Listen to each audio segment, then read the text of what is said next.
So it's okay to go ahead and start without them for now. I guess I'll get the recording anyway. That's true. Yep. So I will share my screen with you. Hold on just a second.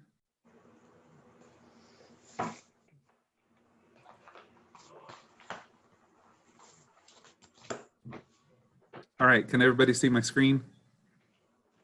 Are we good? Okay. All right. Well, first I want to start with a journaling activity, and it's only going to take us about 3 to 5 minutes. And those of you who are courageous enough, I would really like you to share some of what you wrote. It's really come to my attention as I've watched the news and as I've just been like in this post-COVID environment, that we have just been run down and trampled with negativity. And people are divided and people are opinionated. And it's okay to have opinions and it's okay to be in disagreement.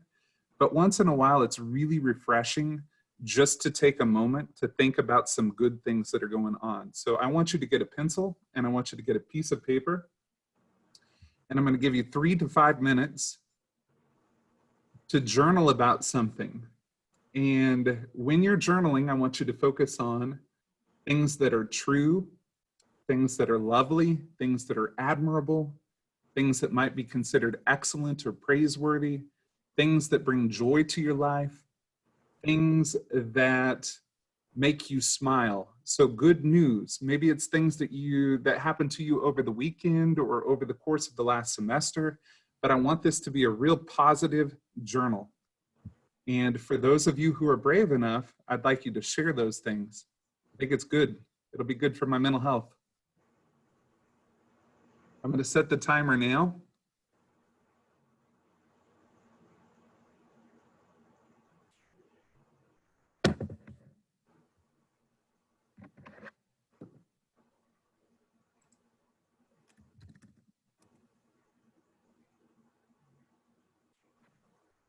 All right, you have about 3 minutes and then we'll share for about 2 minutes.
You're halfway finished. You have about 1.5 minutes and then we'll share.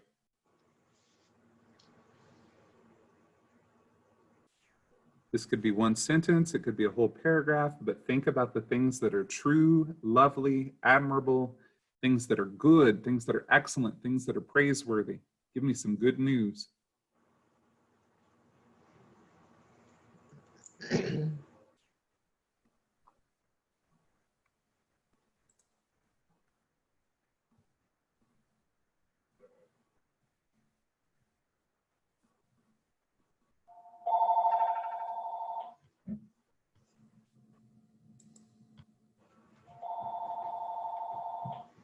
Call from Seneca KS.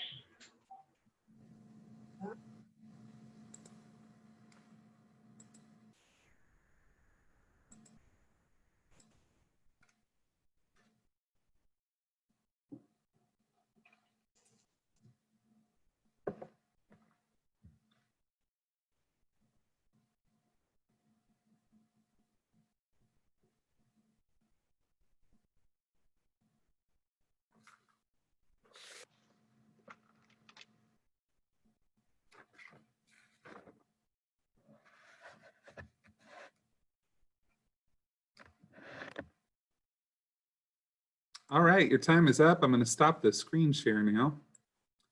And I'm looking for some volunteers, those people who want to point out the positive that's going on in their lives. So if that is you, would you be brave enough, courageous enough to share what you journaled? Good things that are happening. My sister just moved in with me. Awesome. I love that your sister just moved in with you. Can you read what you actually wrote, Brielle? That's what I wrote. Oh, okay. So my sister just moved in with me. That's cool. How old is your sister? She's 14.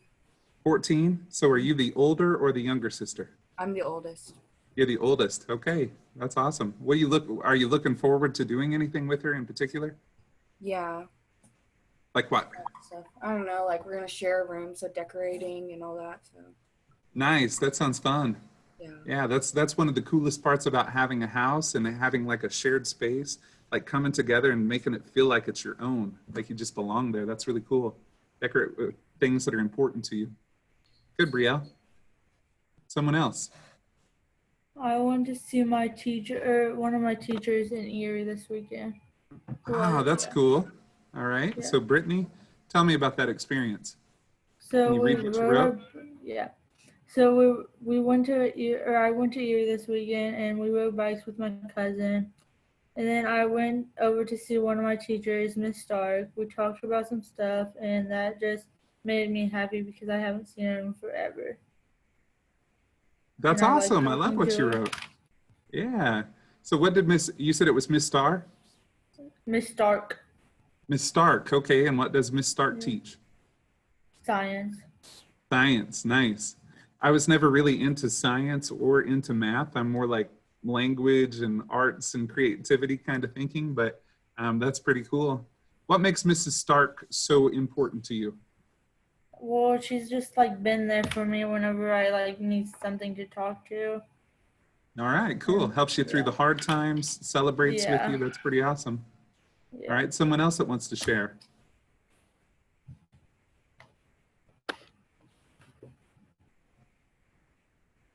Okay, well, if no one else wants to share, that's fine. I appreciate those that did. Today, we're going to talk more about argumentative writing. And this is composition 3, so I'm going to really get into like 4 terms that I really want you to pay attention to and really want you to know. As you know, last week, I was supposed to be on vacation. I did go on vacation, but I don't know if anyone told you, but I also went to the ER and I was feeling really sick. My plan for last week for you would have been that you chose a topic to write about, because I'd like for you by the end of this class to put together a 5-paragraph essay that argues something and is persuasive in some way. So we need to go back just a little bit before we get into claim, data, warrant, impact. And I want to talk to you quickly about what a thesis statement is and how you can develop a thesis statement. So let's look. I'm going to share my screen with you. And I want each of you to go to Google Classroom, because I have a couple resources that are there for you already. If you click on the classwork tab, whoops, I'm on the wrong one. If you click on the classwork tab, under the section called Argumentative Writing, you'll see that I have a materials section. Click on that and there are 2 resources for you. And the first one is a slideshow that we're going to go through today. And the second one just goes a little bit more in depth on those terms. But right now, before we get into those, I want to go here to the thesis statement and the claims outline. I want you, again, to write a 5-paragraph essay. And in order to do that, you need to choose a topic that you're very familiar with, because you're going to have to develop a thesis statement over that topic. And I'm already 1 week behind with you, so I apologize about that. But there is a document called the Thesis and Claims Outline, and this is where we're going to start reading together. It says, use this document to outline your thesis statement and 3 claims. So here are 2 examples for you of thesis statements. And by the way, I assume that you know what a thesis statement is. Is that a bad assumption, or should I? Actually, why don't you tell me what you think a thesis statement is?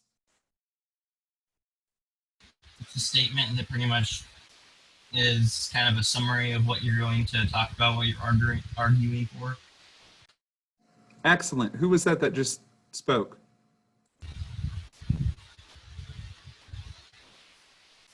Was that Michael?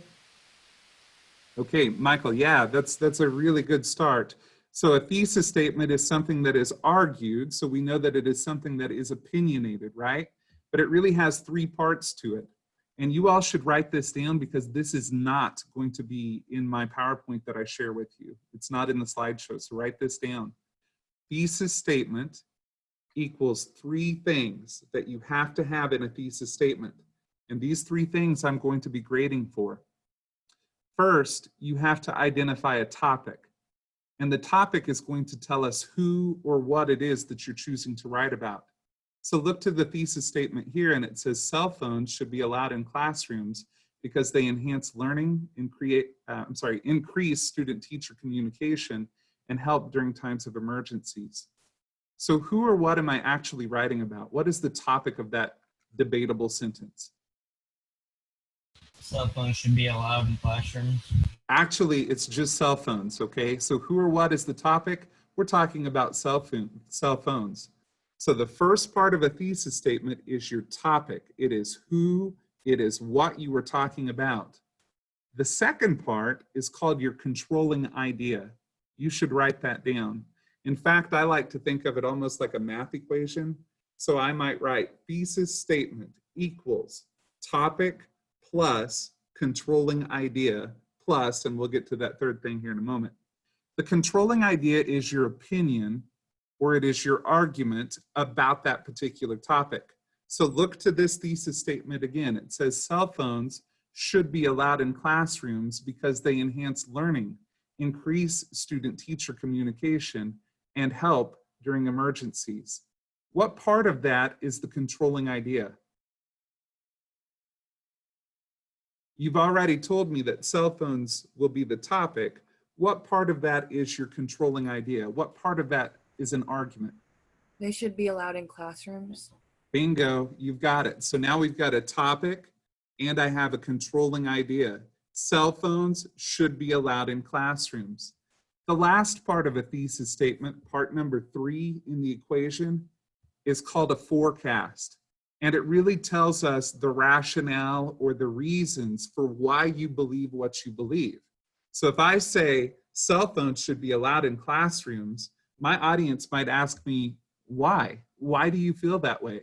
Well, if I'm writing a 5-paragraph essay, I know that my first paragraph is my intro, the last is called the conclusion. How many body paragraphs will I have? How many 3. paragraphs left? Yeah, we've got 3. So I'm going to give you just a glimpse of each of the main ideas for those 3 paragraphs. Body paragraph 1 is because they enhance learning. Body paragraph 2 is because they increase student-teacher communication. And body paragraph 3 is that they help during emergencies. I can take each part of that forecast and I can develop the first sentence or the topic sentence or what we call the claim of each of my body paragraphs. Look down here in my outline and you'll see claim 1, cell phones enhance learning. Claim 2, cell phones increase student-teacher communication. Claim 3, cell phones help during emergencies.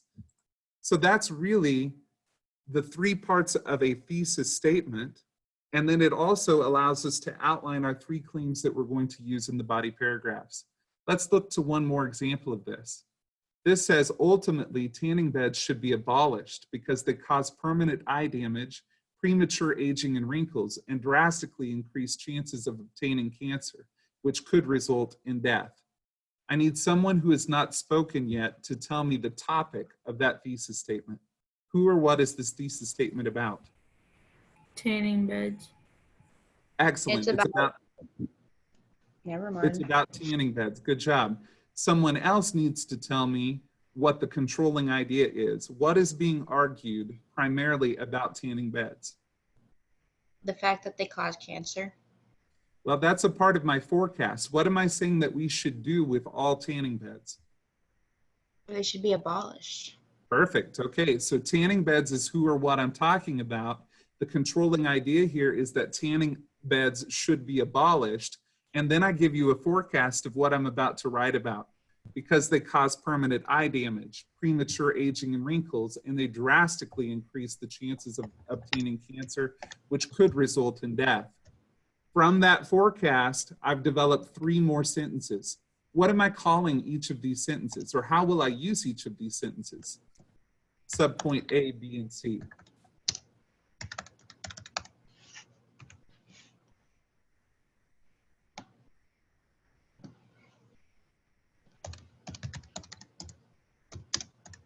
I need someone to answer that question before I move on.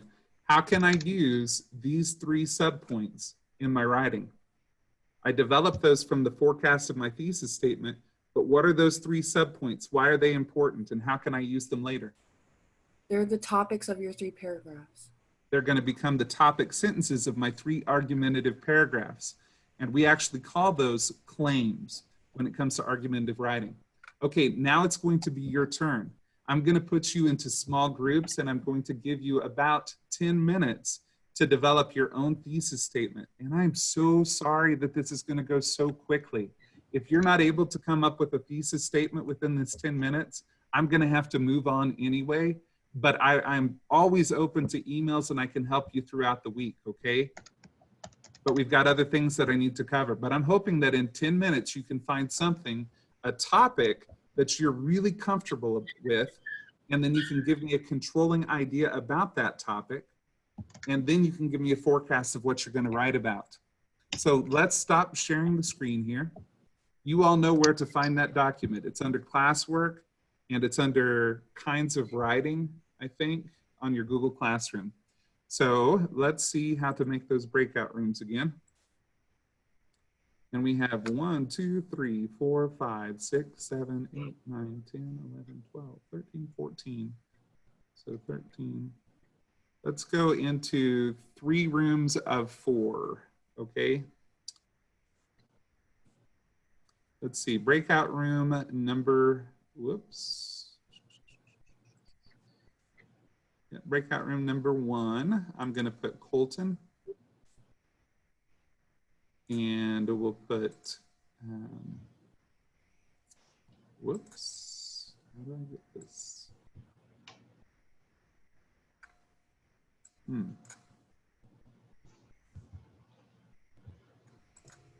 And just to clarify, Mr. Reed, this is the thesis statement and claims outline assignment? Yes, and again, I'm only going to give about 10 minutes on this once we get started, and I apologize about that, but like I said, I'm about a week behind, and I've got more content to get to, so Okay. I'm trying to figure out how to assign people. Here we go. Okay. Next, so Colton, you're going to be in breakout room 1, and I'm also going to have you with Brandy, Brielle, and Brittany. All right, in breakout room 2, I'm going to give this one to Miss Votes. I'm going to have Hannah, Michael, Nick, and Ivana in that room. In breakout room 3, I'm going to put Dan, John, and Tyler. I guess I could have put more students in there. I'm sorry, but that's just how it's going to be. All right, so do you understand what you're going to do? Yes or no? Yes. All right. Okay, so I'm going to go ahead and start your breakout rooms, and I'll check in with you. Looks like we've got about 7 minutes at this point. Here we go.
Hi, Adrian.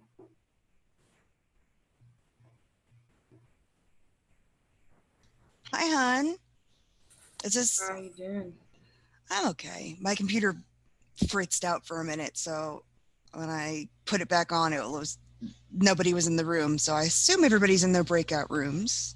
Yeah, I just got finished with my thesis statement. Good girl. Yeah. Feeling sick still?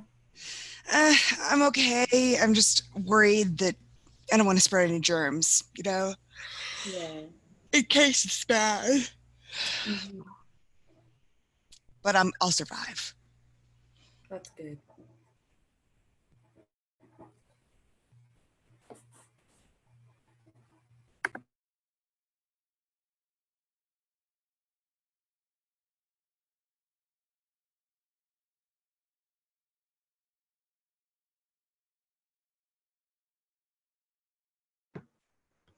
Real, did you get a job for the summer? Yeah, well, I'm doing this work study, so that's my job. Oh, nice, nice. Yeah. I knew you said you were going to try to get a job, but I didn't know if you'd gotten one or not. My neighbor's still working on his snow cone stand. Like he's like trying to fix it. So that's where I'm going to be working. In the snow cone stand. Yes. Is he going to get it done before summer gets over? I hope so. Because that'd be fun. Is it going to be cool? No, it's actually like one of those open ones, so like it's not air conditioned. Ooh, you're going to be hot. Yeah, I'm gonna be sweating. You're all gonna be over. sweating on the snow cones. I know. Ew, Oh, that's disgusting. gross. Brittany, why? Why I'm would going to pretend I didn't hear that. Alright. I just wanted to say that. That's what we're gonna make the ice out of. Brittany. you effectively grossed us all out. Thanks. You're welcome. Nick said that's a gross flavor. Ew. Okay, well, it looks like most people are back, so I want to have some people who feel real confident that they have a good thesis statement. I would like you to read your thesis statement out loud. Arts education should be required in all schools because it reduces violence and school dropouts, relaxes the brain and helps it function, and helps children learn about different cultures. Wow, good job. That's excellent. I know, Michael, you had one as well. School website blockers should not be so restricting because they disrupt lessons, slow down research, and cause frustration. Perfect. I love it. Good job. I think Brielle had something about arts education. Well, we already talked about that. What else did I have here? Brandy, did you come up with something about your therapy dogs? Nope. Okay. Brittany, did you have one? Yeah, I did. Okay. Were you able to construct an entire thesis statement, or did you just come up with the topic so far? I did the whole thesis statement. Well, let's hear it. I'd love to hear it. Alright. Vaping should be outlawed because it releases metals in your lungs and you could get addicted to nicotine. It could also affect your heart and you could die from vaping. Perfect. All right. Hannah, you said you're still thinking about it. Did you come up with the topic? Nope. Okay. Let's move on to Tyler. How about you?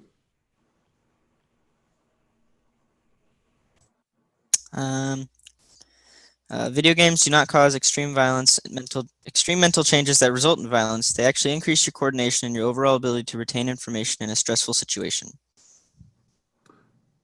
Okay, let's say it one more time, but go a little bit slower. I want to find that controlling idea. Video games do not cause extreme mental changes that result in violence. They actually increase your coordination and your overall ability to retain information in a stressful situation.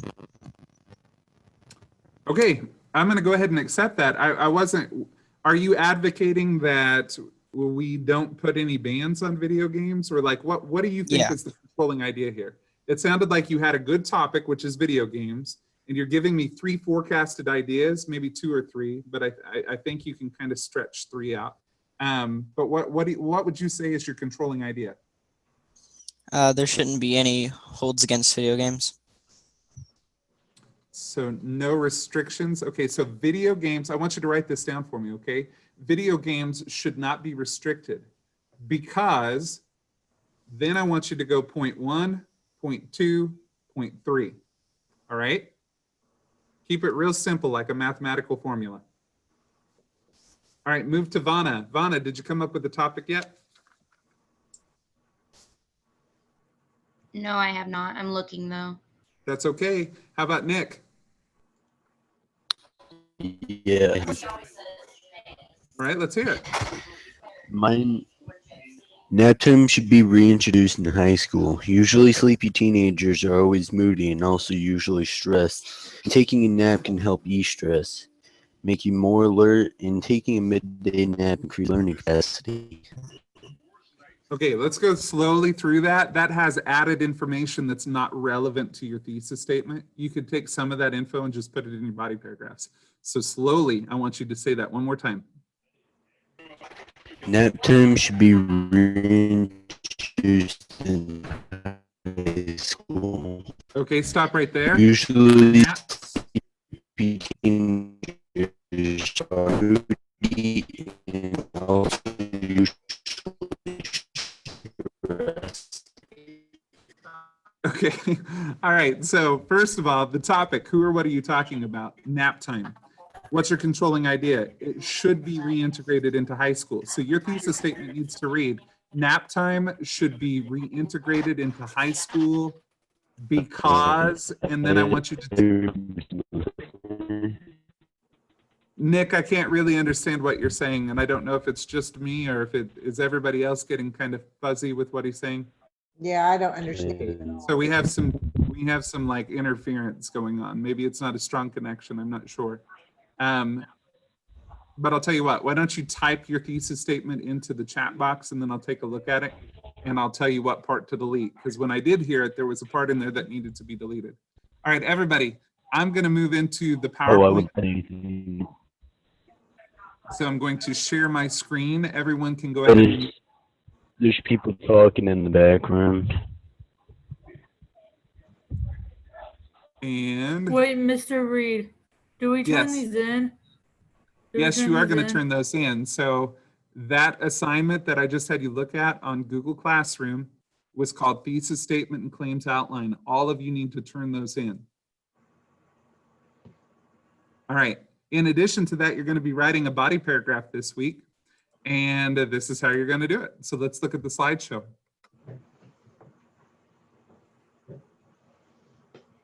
All right, so it's called Writing an Argumentative Body Paragraph. What will you be able to do after this lesson? You should be able to write an argumentative body paragraph that contains a claim, warrant, data, and impact.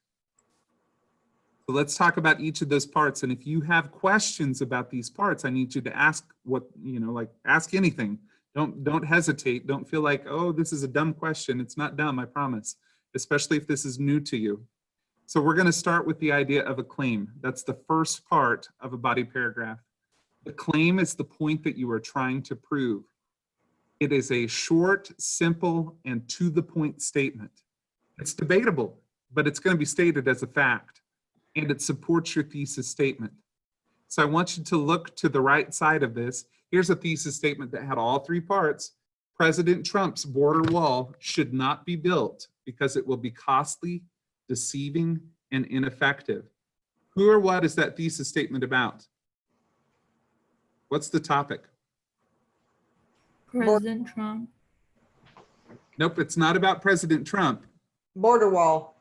It's about his border wall. It's his plan to put a border wall between the United States and Mexico. And what's the controlling idea in this thesis statement?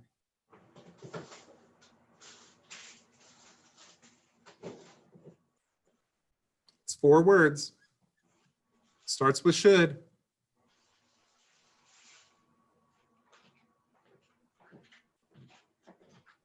Should not be.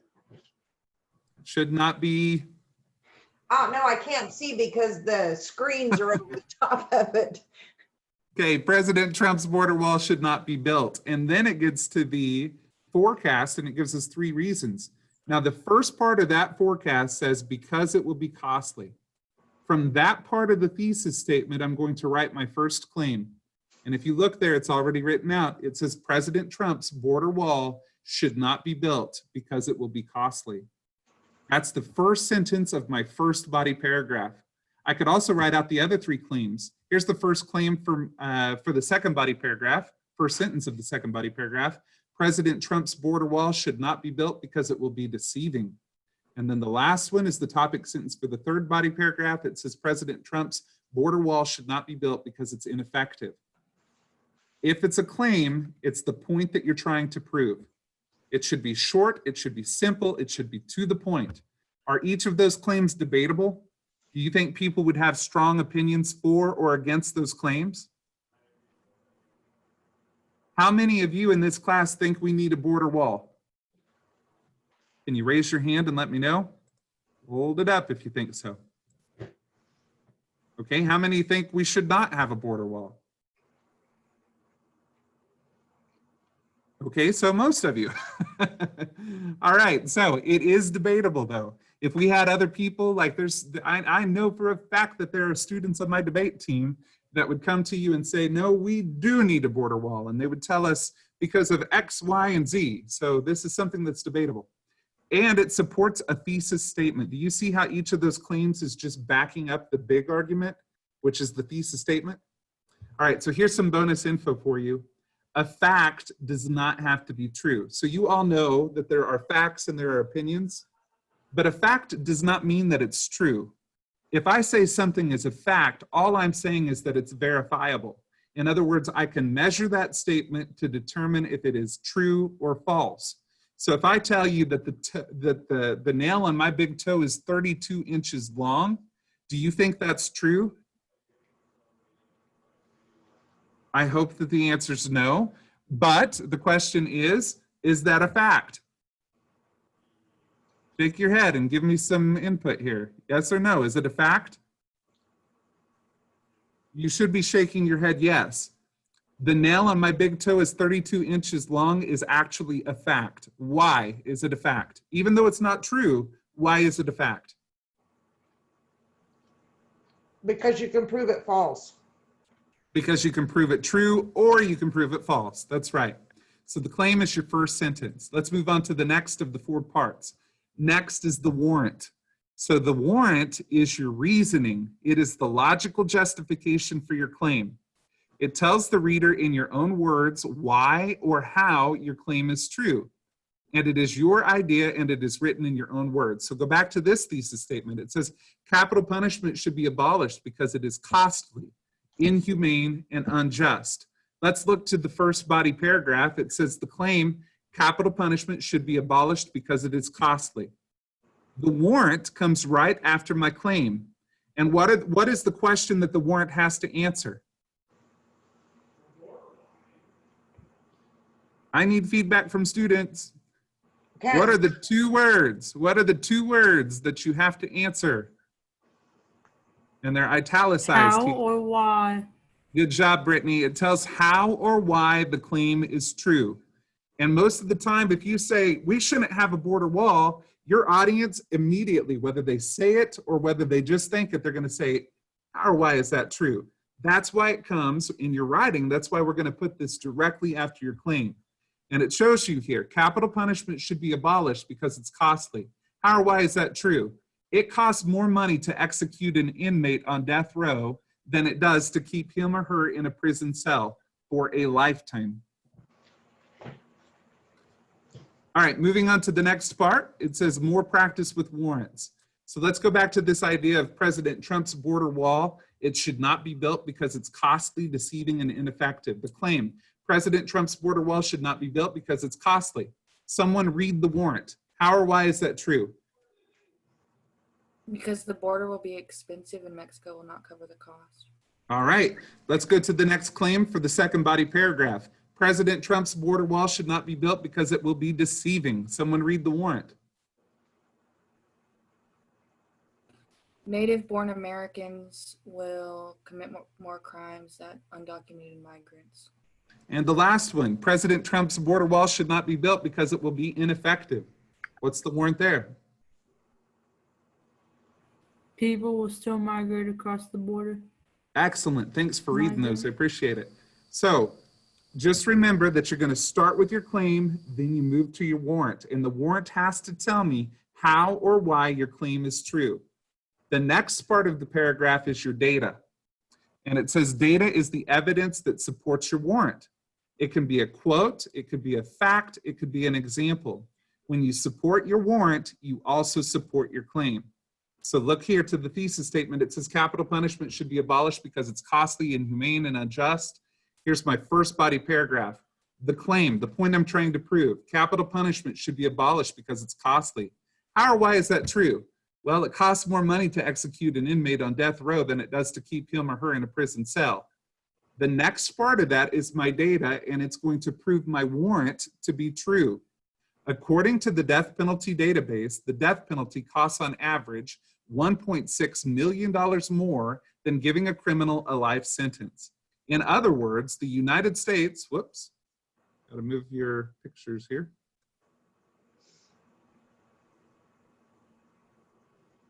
In other words, the United States spends significantly more when prosecutors pursue the death penalty. And then the last part, because there's 4 parts to these body paragraphs, the last part that I wanted you to think about is your impact. The impact is the reason that your audience should care about the argument. It tells the reader why your argument is important or significant. So let's go back to this example that we've been working on for capital punishment. Why do you think that this is important? Why is it significant? I would just add those words. I would explain that at the end of the paragraph. And it literally says, by abolishing the death penalty, states would slash their spending. This decrease in spending would allow states to cut taxes and or fund important initiatives that actually deter crime. So everybody, on your hand, I want you to show me how many parts are there to an argumentative paragraph. Good job, Brittany. All right, so there's 4 parts to an argumentative paragraph, and I'm going to not share my screen, and I'm going to start asking you some questions. So I hope you were listening. Brielle, what's the first part of an argumentative paragraph? The thesis statement. Well, the thesis statement is actually, and I'm glad you said that because I didn't tell you, that'll be the last sentence in your introduction. Okay, and it's how we develop these 3 body paragraphs. But what's the first part of a body paragraph called? Give it one more shot, Brielle. Is it claim, warrant, data, impact? Oh, it'd be claim, it'd be claim. It'd be your claim. All right, Michael, give me a good definition of what a claim is. I'd say like what you're arguing against, your point. That's it. It's your point. So you need to start your paragraph with your point. You can just look to the forecast in your thesis statement for that. Brandy, what comes after the claim? Data. Yes, you're right, it does. So does the impact. But ultimately, what comes right after the claim is called the warrant. Do you remember what the warrant is? Not really.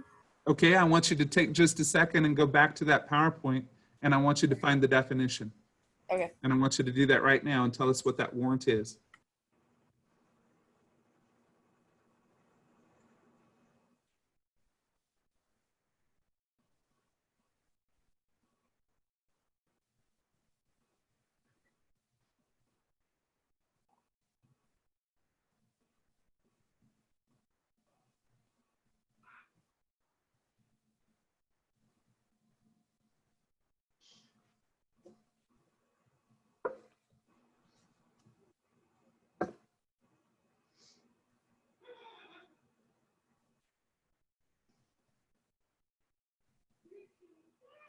My Chromebook's being super laggy. That's okay. Brittany, can you tell me what the warrant is? It explains your reasoning. Okay, so it explains how or why the claim is true. Excellent job, Brittany. All right, Tyler, to you. What comes right after the warrant?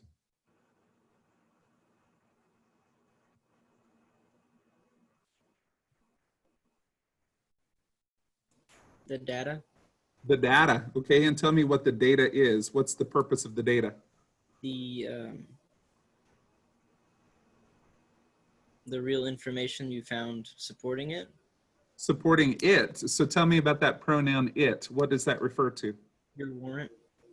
To your warrant. Very good. So does it prove the claim to be true? Yes, but ultimately the data is proving the warrant to be true, which actually proves the claim to be true. All right, Vana, you got the last question. Can you tell me what is the last part of an argumentative paragraph?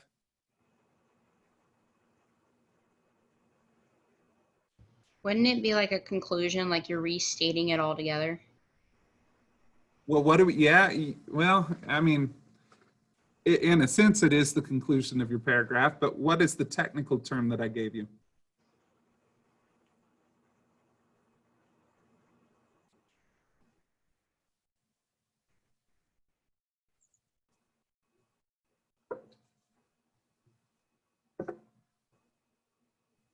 Nicholas, can you help her out? What is the last term? What is the last part of an argumentative paragraph?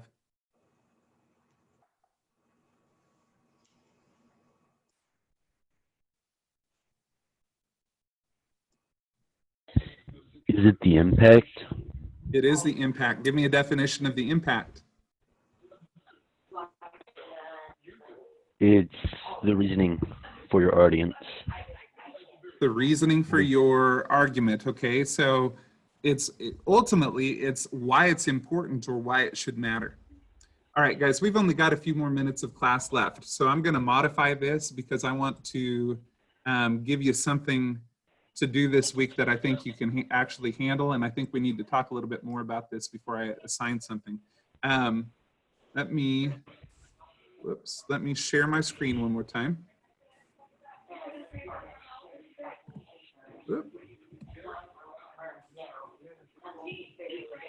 All right, so let's take a look here at what the paragraph actually looks like. You can see that I've went through, the claim is bolded, the warrant is italicized, the data is underlined, and then you have your impact, which is just normal typeface there. That's the same paragraph that you saw before. I don't think I'm going to have you actually write this paragraph this week. I think what I want you to do for your assignment is go to Classroom and go under the Classwork tab. And I want you to simply do the thesis and the claims outline.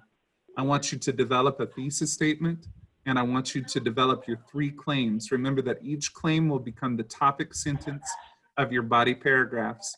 If you can do this, the next class period, when I meet with you on Monday of next week, we're going to spend time where you're actually writing a claim, warrant, data, impact. And instead of me talking the whole time, we're going to apply that information. And by the end of class, you'll be able to say, here's my first body paragraph, okay? And then I'll assign the other body paragraphs to you as homework. But I want to spend some time. I don't believe that practice makes perfect. I think practice makes permanent. And I don't want you to practice something if you're not real confident with it yet. Does that make sense? Okay, so Brielle, what's your assignment for this week?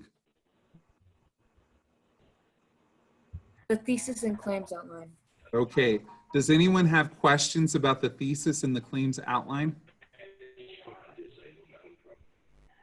You think you can handle this then? All right. Well, I love you all, and I'm really glad that I got to see you this week, and I hope you have a fantastic week. But I think it's time to get ready for my next class. So I'm going to go ahead and dismiss you here unless Dan or John or Adrian have other things that they need to share with you.